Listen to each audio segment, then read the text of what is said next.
అది జగన్మోహన్ రెడ్డి గారికి భారతీ రెడ్డి గారికి కూడా ఇందులో ఇన్వాల్వ్మెంట్ ఉంటున్నదని చెప్పి వార్తలు వస్తున్నాయి. ఎంతవరకు చూడాల్సింది?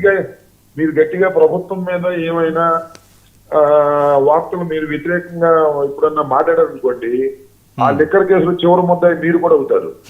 ఎవరైనా పెట్టేయచ్చు, వాళ్ళు ఎవరినైనా పెట్టేయచ్చు.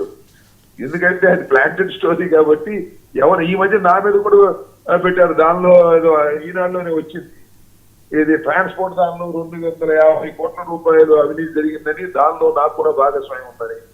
ఎవడి మీద కోపం వస్తే వాడి మీద లిక్కర్ స్కామ్ పెట్టచ్చు. అసలు లిక్కర్ లో స్కామే లేదు. వీళ్ళు సృష్టించినటువంటి ఒక అద్భుతమైన స్కామ్ కథ అది. ఆ కథ కంచికి వెళ్తుంది. కొన్నాళ్ళు జైల్లో ఉండేవాళ్ళు ఉంటారు పాపం. మొన్నే 3 బెయిల్ వచ్చింది కదా, ఇంకా కొంతమంది అరెస్ట్ చేస్తుంటారు, బెయిల్ వస్తుంటుంది. ఇవన్నీ కూడా మనం చూస్తున్నాం. ఆ కసిరెడ్డి 11 కోట్ల రూపాయలు పట్టుకున్నామంటే దాని మీద కోర్టులు పిటిషన్ వేసి జడ్జి గారు ఈ 11 కోట్ల రూపాయలు మీరు సపరేట్ గా పెట్టాలంటే లేదు కలిపేసామంటే, కలిపేస్తే మీరు ఆ కౌంటర్ ఫైల్ ఇవ్వమంటే పారిపోయారు. అన్ని బిల్డప్ చేస్తున్నారు. అన్ని కూడా బిల్డప్ చేసేటువంటి కార్యక్రమం చేస్తున్నారు. ఇవాళ రాష్ట్ర ప్రభుత్వం వైఎస్ఆర్ కాంగ్రెస్ పార్టీ మీద కక్ష తీర్చుకోవడం కోసం, వైఎస్ఆర్ కాంగ్రెస్ పార్టీని దెబ్బతీయటం కోసం అనేకమైన ఫాల్స్ కేసుల్ని పెట్టి అందరినీ రోపలేసి భయపెట్టాలని ప్రయత్నం చేస్తుంది తప్ప, దీనిలో ఏ రకమైనటువంటి వాస్తవాలు లేని కథల్ని క్రైమ్స్ ద్వారా వినిపిస్తున్నారు.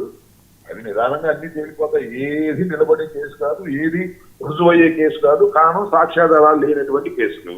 మీరు చూశారు కదా, 90 రోజుల్లో ముద్దాయి అరెస్ట్ అయిన తర్వాత 90 రోజుల్లో బెయిల్ పడేయకపోతే, బెయిల్ కాదు ఛార్జ్ షీట్ పడేయకపోతే ఆ ముద్దాయి రిలీజ్ అయ్యే హక్కు ఉంది అని చెప్పారు. 90 రోజులప్పుడు ఛార్జ్ షీట్ ఫైల్ చేయలేకపోయారు లిక్కర్ కేసులో.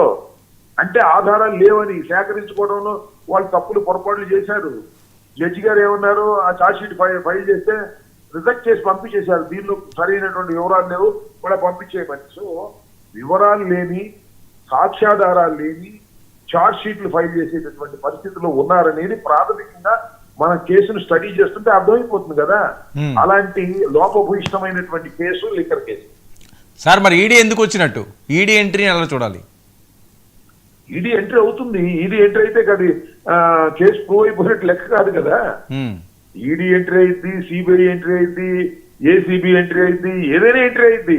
విచారణ సమయంలో ఏదైనా ఎంట్రీలు అవుతాయి, విచారణలో భాగంగా ఎంట్రీలు అవుతాయి. అయితే వాళ్ళు ఎంట్రీ అయ్యారు కాబట్టి ఇక దీనిలో వాస్తవాలు ఉన్నట్టుగా భావించవలసిన అవసరం లేదు.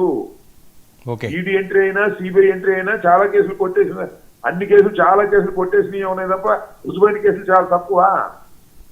అంటే పవర్ ఇక్కడ వర్మ గారు పవర్. కూటమి కేంద్రంలో వాజ్పేయి ప్రభుత్వం, రాష్ట్రంలో వాజ్పేయి ప్రభుత్వం, కేంద్రంలో అన్ని వాడి చేతుల్లో ఉన్నాయి కాబట్టి అన్నింటినీ ప్రయోగించేటటువంటి ప్రయత్నం చేస్తారు. ఫైనల్లీ న్యాయస్థానాలు కదా నిర్ణయించవలసింది. ఈడీ కానీ, లేకపోతే సిబిఐ కానీ, లేకపోతే ఏసీబీ కానీ, లేకపోతే సిఐడి కానీ, these are all a investigation authorities. అంతవరకే. వాళ్ళు ఏమి జడ్జిలు కాదు, వాళ్ళు చెప్పింది వేదము కాదు. కాబట్టి ఇలా జరుగుతూ ఉంటాయి. దాని గురించి అన్ని కూడా అద్భుతమైన కల్పితాలు తప్ప మరొకటి కాదు. సార్ ఇంకా వర్షాకాల సమావేశాలు ఇంక లేనట్టేనా? ఇంకా వైసీపీ ఇంకా లేదంటే దానిలో అనుమానం ఏమిటి? స్పష్టమే కదా. దానిలో ముసుగులో గుద్దులాట ఏమీ లేదు కదా. We are not going to assembly, దాన్ని చాలా క్లియర్ గా చెప్పేశారు. దానిలో ఏమి దాని ఏంటి ఊగిసలాట లేనే లేదు. వాళ్ళు ఎన్ని సవాళ్ళు చేసినా ఊగిసలాట లేదు. వాళ్ళు రద్దు చేసేస్తాం, పులివెందుల ఎమ్మెల్యేని ఎలక్షన్లు పెడతాం, పెట్టమని చూద్దాం. ఊరినే కాకమ్మ కబుర్లు చెప్పడం కాదు. సో అన్ని ఏదో అంబేద్కర్ మీరు ఒక సీనియర్ పొలిటీషియన్, సో అసెంబ్లీ లాంటి అవకాశాన్ని మిస్ చేసుకోవడం కరెక్టే అంటారా? ఈ పరిస్థితిలో కరెక్టే అంటాను. మీకు ఒకటి కూడా గుర్చేస్తాను వర్మ గారు, చంద్రబాబు నాయుడు గారు కూడా అసెంబ్లీకి రాలేదు, ఎన్టీ రామారావు గారు కూడా అసెంబ్లీకి రాలేదు.